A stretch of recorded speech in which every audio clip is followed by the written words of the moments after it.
Queridos irmãos e irmãs, nós estamos considerando nessas devocionais sobre a graça de Cristo Jesus.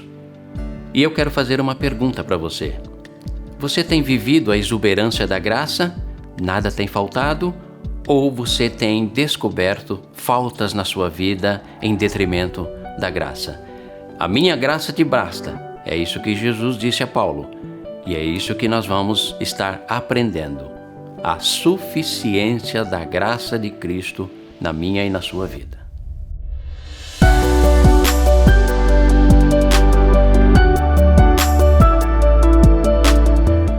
Muito bem, estamos aqui para continuarmos as nossas considerações e aprendizado, claro, sobre como viver a exuberância, a beleza, a grandeza e a magnitude da graça de Cristo Jesus. Nós tanto falamos a respeito de graça, mas é interessante que nesse tempo que nós estamos vivendo atualmente, temos a nítida impressão que muitos cristãos estão com as suas vidas sem graça, sem brilho, sem beleza.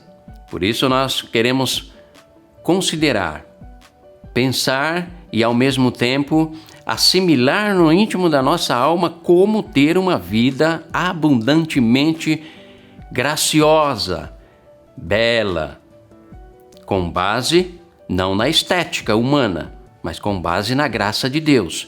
E isso nós vamos aprender, já estamos aprendendo, vamos continuar aprendendo com o apóstolo Paulo.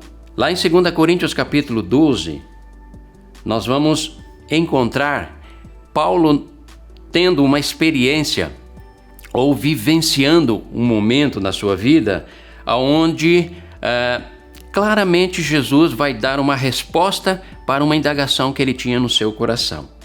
Eu quero ler para vocês 2 Coríntios 12, de 7 a 10. Para impedir que eu me exaltasse por causa da grandeza dessas revelações, foi-me dado um espinho na carne, um mensageiro de Satanás para me atormentar, perturbar. 3 vezes roguei ao Senhor que o tirasse de mim, mas o Senhor me disse, o Senhor me disse, minha graça é suficiente para você, pois o meu poder se aperfeiçoa na fraqueza. Portanto, eu me gloriarei, diz Paulo, ainda mais alegremente em minhas fraquezas, para que o poder de Cristo repouse em mim. Por isso, por amor de Cristo, regozijo-me nas fraquezas, nos insultos, nas necessidades, nas perseguições, nas angústias, pois quando sou fraco é que sou forte. Notem que parece um paradoxo. Como pode ser forte na fraqueza? Como pode se tirar fortaleza na fraqueza? Mas é exatamente nesse paradoxo que nós vamos aprender com o apóstolo Paulo, não no ensinamento teórico, acadêmico, filosófico ou mesmo teológico, mas no relatar de uma experiência de vida dele. Para você entender melhor a respeito do que Paulo estava tratando, você precisa ler o capítulo 10, o capítulo 11 e o capítulo 12, porque na verdade Paulo estava concluindo um pensamento o qual o fez experimentar rejeição.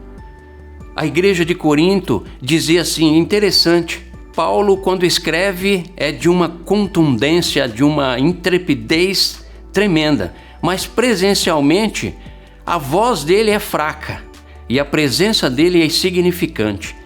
Olha que interessante. Era assim que a igreja de Corinto o via. E ele então vai defender o seu apostolado. E em alguns momentos até de uma maneira exacerbada, quando ele diz, eu vou falar como insensato, como louco, para mostrar a vocês quem eu sou. E ele faz todo um relato. Mas em detrimento de toda essa situação que era uma situação de constrangimento, onde se estavam apontando para ele as suas fraquezas, aquilo que a igreja não reconhecia nele, a sua falta de autoridade no falar ou mesmo na sua aparência nada agradável. Mesmo em meio a essa fraqueza, Paulo é conduzido a Jesus, ou por Jesus, a compreender que em momentos de adversidade e fraqueza, ele precisava aprender didaticamente a depender exclusivamente de Deus. E é interessante que não apenas no apóstolo Paulo, mas esse é um princípio de toda a Escritura. Mas infelizmente, nós aqui no século 21, depois de tantos séculos e milênios, ainda não aprendemos. E precisamos aprender a depender integralmente de Deus, sabendo que em meio às nossas fraquezas, Deus estabelece o seu poder e a sua graça. O espinho na carne que Paulo tinha, alguns comentaristas sérios atuais, eles atribuem a uma enfermidade, por exemplo, pode ter uma enfermidade contínua, crônica, uma enxaqueca. Imagina um pregador, um apóstolo que ensinava o poder e a graça de Cristo, a autoridade de Cristo, sendo alguém com profundas enxaquecas ou dificuldades visuais. Quer dizer, tudo isso mostrava o lado humano. E que talvez a igreja de Corinto olhava para isso e achava que era uma debilidade. Um apóstolo não deveria ter isso. E isso então incomodava o apóstolo Paulo. Claro que o incomodava.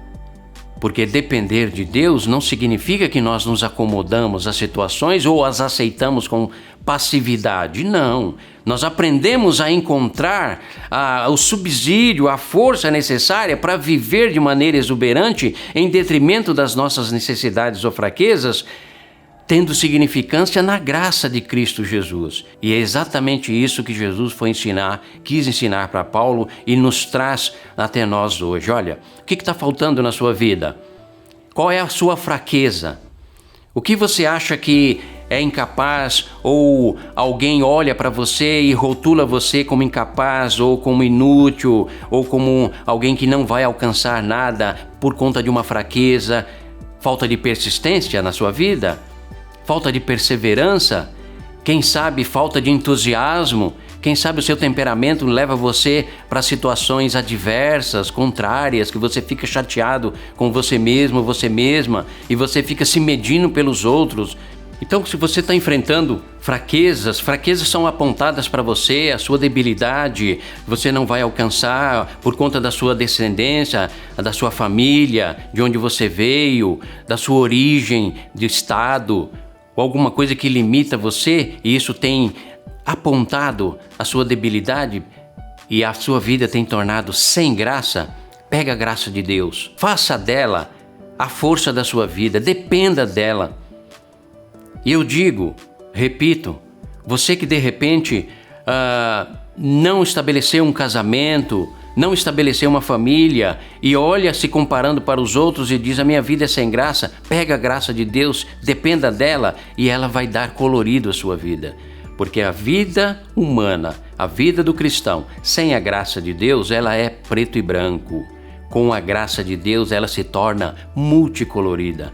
Paulo aprendeu com Jesus, o qual o ensinou a depender exclusivamente da graça de Deus e não estar se comparando pelo que dizem, conforme a igreja de Corinto dizia para Paulo, que era uma forma negativa, não está dependendo do que acham a seu respeito, mas dependendo da graça, a qual tornou eu e você pessoas dignas, herdeiros de Deus, habitados pelo Espírito Santo, pessoas que têm todo o potencial, pela graça e na dependência da graça de Deus, a viver uma vida exuberante. Que a graça de Deus seja o suficiente para a sua vida, meu amado irmão e irmã.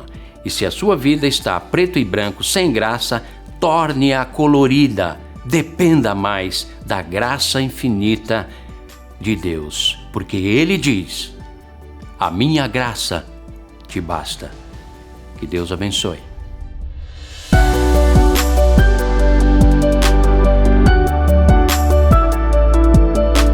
Você que tem nos acompanhado nos nossos vídeos, nas nossas devocionais, compartilhe com seus amigos. Transmita, multiplique a graça de Cristo Jesus. E vamos tornar este mundo um mundo mais gracioso e feliz.